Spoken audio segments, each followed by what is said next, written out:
Welcome, welcome. So, what we're going to do is start writing the TDA to go with the story Islandborn. Let's take a look at the prompt again. An internal conflict is a struggle, emotional, within a character, while an external conflict involves an outside force that's physical. Analyze two internal conflicts and one external conflict in Islandborn. Right? So, let's find the part that's asking us to do something or telling us to do something. It's this line here.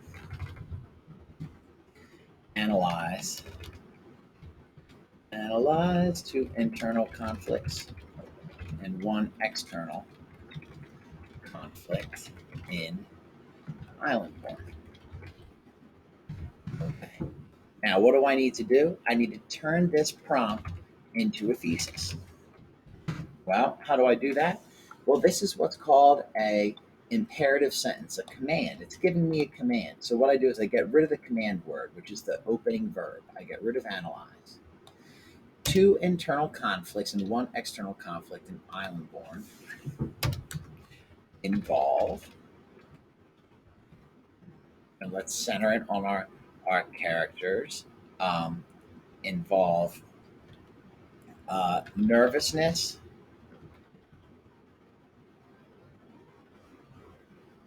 in Lola, sadness in Mr. Mir, and a hurricane.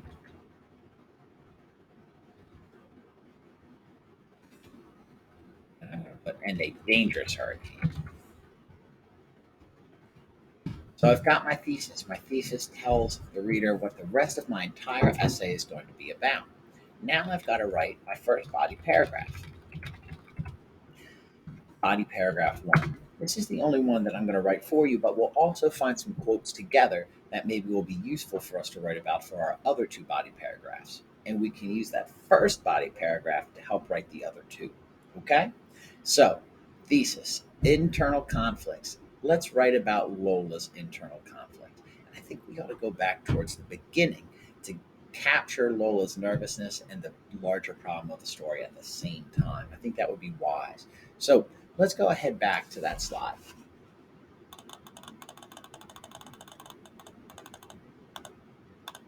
Here we are.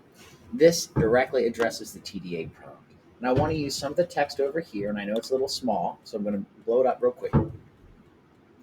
Lola raised her hand. She hated raising her hand almost as much as she hated Nelson's yelling. What if you don't remember where you are from? What if you left before you could start remembering? No problema, Miss Obi said. So I want to get Miss Obi's dialogue and I want to get Lola's dialogue because it says the word problem right out loud, which is a good synonym for the word conflict. Even if she's saying no problema, it is a problema for Lola, right?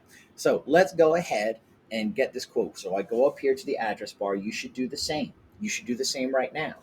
I put in a quotation since this is me quoting a book. All right, and I'm going to go and type out some dialogue. What if you don't remember where you are from? What if you left before you start remembering? I'm going to get both of those questions. So I'm going to put an apostrophe and start writing Miss, comma.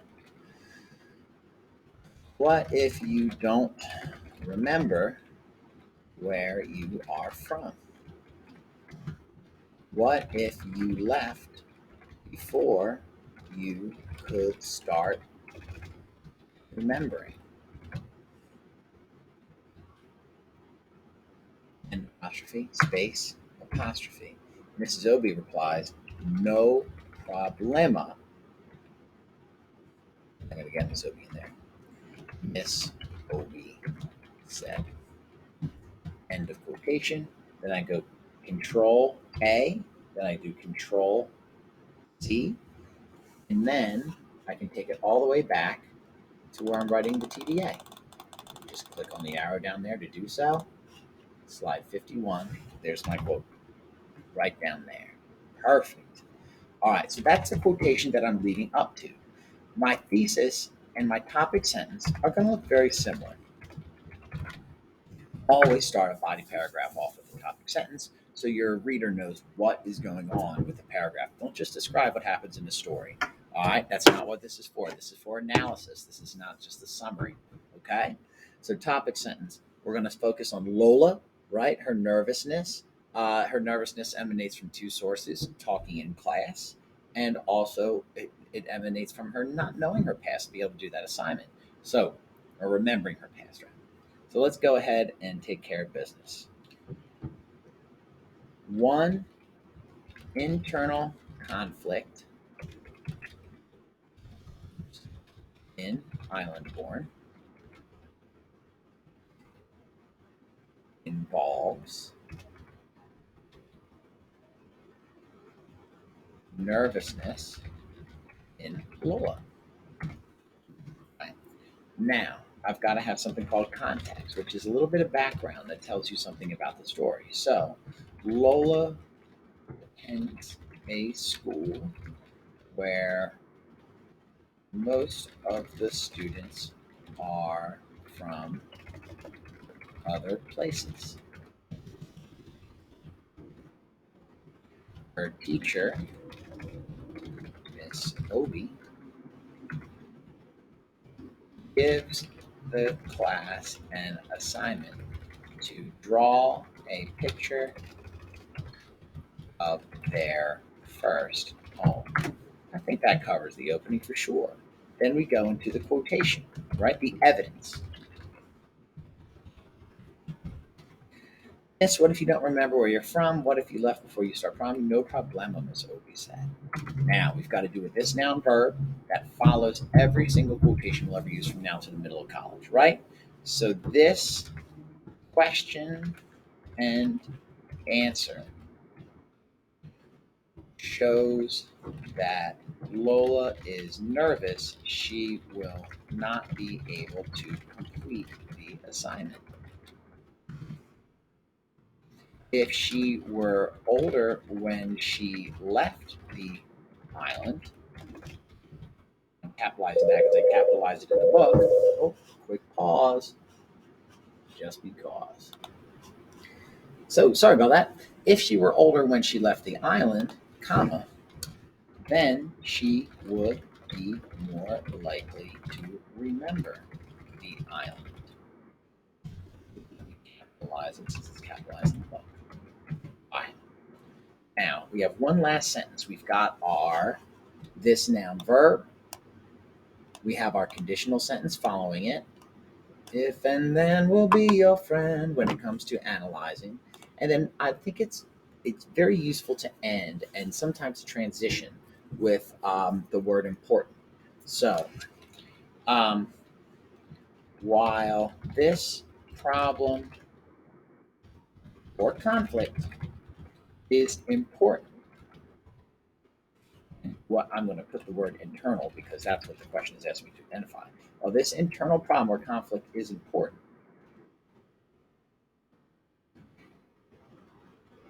this nervousness also impacts other immigrants, uh, refugees from the island. Then my next paragraph, body paragraph 2, would be about the character Mr. Meir.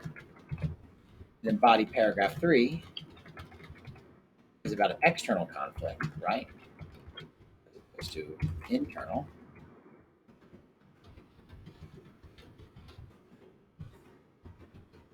External conflict involves the hurricane. So let's go find some quotes to go with those, and then I'm going to set you loose on bodies paragraph 2 and 3 on your loans. All right, let's go find the Mr. Meir paragraph. All right, so this one here, when they're in the lobby, nobody cares about that old stuff. Just be glad you live here, right? I think that captures how he feels about talking about the island. It tells us something's going on inside him internally. Because to be unkind to those two wonderful young ladies, that doesn't seem like the way to go, right? You got to be kind. And he's not particularly kind or forthcoming there, a little grouchy. So let's go ahead and get a quote from this page. I go up to the address bar per usual, and I'm going to get um, nobody cares about that old stuff, Mr. Meir grumbled. Just be glad you live here. Nobody cares. Oh, since it's dialogue, I need that apostrophe too. Nobody cares about that stuff. Mr. Here grumbled, right? That verb tells us there's something going on internally, right? Yep. Just be glad you live here. End parenthesis or end apostrophe. Quote. Control A, Control C, and then back to the 50s to copy and paste that. Now, of course, you don't have to use that quote, but I think it's one that will yield a very, it's pretty good evidence for an internal conflict for another character in the story. And now we've got our external problem, the hurricane. Well, let's go find the hurricane page. Getting closer. Oh, there we are. All right. Remember, Most is the hurricane that hit the island right after you were born, like the biggest, baddest wolf of all. Oh, I'm going to get all of it. All right. So here we go with mom. Yeehaw. What I remember most is the hurricane that hit the island right after you were born, like the biggest, baddest, baddest wolf of all, making an allusion to the Three Little Pigs story there, right? Allusion is a common reference that other people recognize. So Control A, Control X, or Control C. I'm going to go back to my pre-writing and boom. I've got everything I need, right? So we've got the prompt, which turns into our thesis. And then body paragraph 1 is about our internal conflict about Lola. Then an internal conflict for Mr. Meir. And then we'll finish with an external conflict about the hurricane. All right. I leave you to work on paragraphs 2 and 3. Thank you so much for your attention and keep up the good hard work. You're doing wonderful.